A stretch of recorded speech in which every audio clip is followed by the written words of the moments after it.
Ate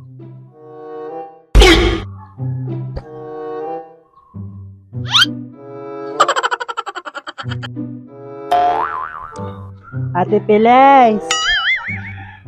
Ate Pilays! Ate Pilays! Aba, ay hindi nasagot ng Ate Pilays, pero bukas naman ang pinto. Kapasok na nga. Ate Pilays! Aba, ba't kaya bukas ang pinto? Parang wala naman ako nakikitang tao dito.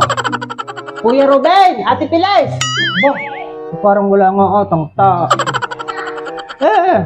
Ay mananakawan itong sila at pinababayaang nakakawang ang pinto ay wala naman dito. Maakit nga ang taas nitong sila. Ate Pilays! Aba, kung baga hindi mo naririnig.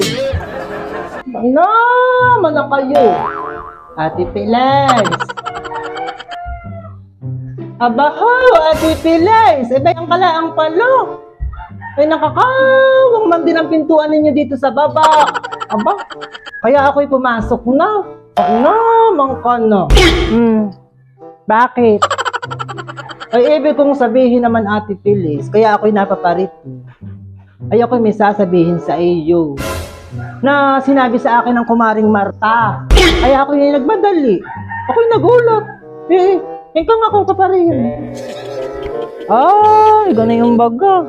Kaya na namang sinabi sa iyo na yung si Chismosang iyan. Ay ito nga, Ate Pilays. Kaya ako'y pumarito sa inyo.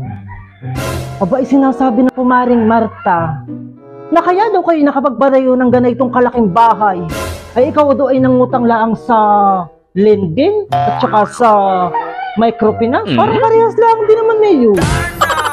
Ay kahit paanong sabihin ni ang si Marta, alam mo ikaw, dapat hindi ka masyadong nagpapaniwala diyan. At gawin lang yun naman matagal lang inggit na inggit sa amin ng Kuya Ruben mo. Gawa ng awang ko baga. Parang sa pagkakaalam ko iyan may gusto sa Kuya Ruben mo. Kaya hanggang ngayon ay hindi pa rin nakaka-move on.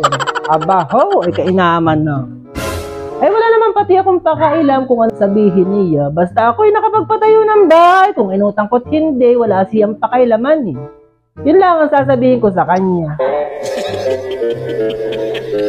At guys, ay siguro nga, Ate Pilays, baka nga naiinggit lang sa inyong mag-asawa ng Kuya Ruben ang kumaring Marta, kaya ibinibidang ganay. Pero sa palagay ko kung Ate Pilays, ay itong si Marta ay may lihim na galit sa inyong mag-asawa. At kahit saan mapapunta, ay bayon ang sinasabi. Hindi na iyon lihim. Aba, ay alam ko naman sa Paul na yan ay may galit sa akin. Kahit ako naman walang ginagawa sa kanya. Ay di iniisip ko na laang, ay siguro talagang naiinggit nga. At hindi nga naman talaga nakakapaniwala na kung basta-basta na lang nakapagpatayo ng ganitong kalaking bahay. Ito ay talagang gusto kong ipatayo at saka ito pinaghirapan ko pating pagpapatayo ng bahay. Oo, ito pinangutang ko. Ay binabayadan ko pa ito hanggang ngayon, kaya wag siyang makailam. Huwag siyang makailam sa aking mga diskarte sa buhay. Tingnan mo nga siya.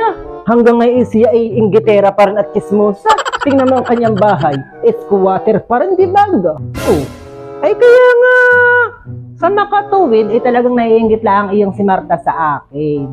Kaya naman wala na akong magagawa sa kanya, kundi siya ipakinggan na lang ng pakinggan at hindi naman ako napatro sa ulagaan. At guys, ay araw-araw na lang ang pag nakikita ko.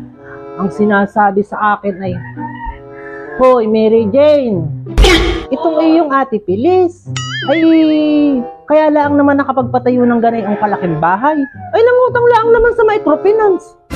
Ay di Ate Pilays, ang sinasabi ko sa kanya ay hindi ko alam kung paano nakapagpatayo ng bahay na malaking Ate Pilays at gawa ng, sabi ko masipag ka din naman, tapos masipag din naman ang Kuya Ruben. Ganyan lang ang sinasabi ko. Hoy, maiba ko. Eh bakit nga pala kay naandito uli? Ako'y pumarito. Ay ako hihingi ng 5 kilong bigas. At wala na kaming bigas.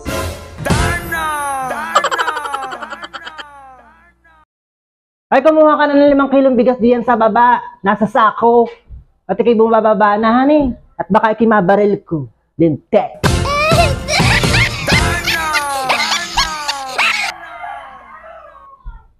Ay, hala, sige Ate Pilis, huwag mo na akong sigawan. Kukuha ako dun sa baba. Bye-bye! Sorry.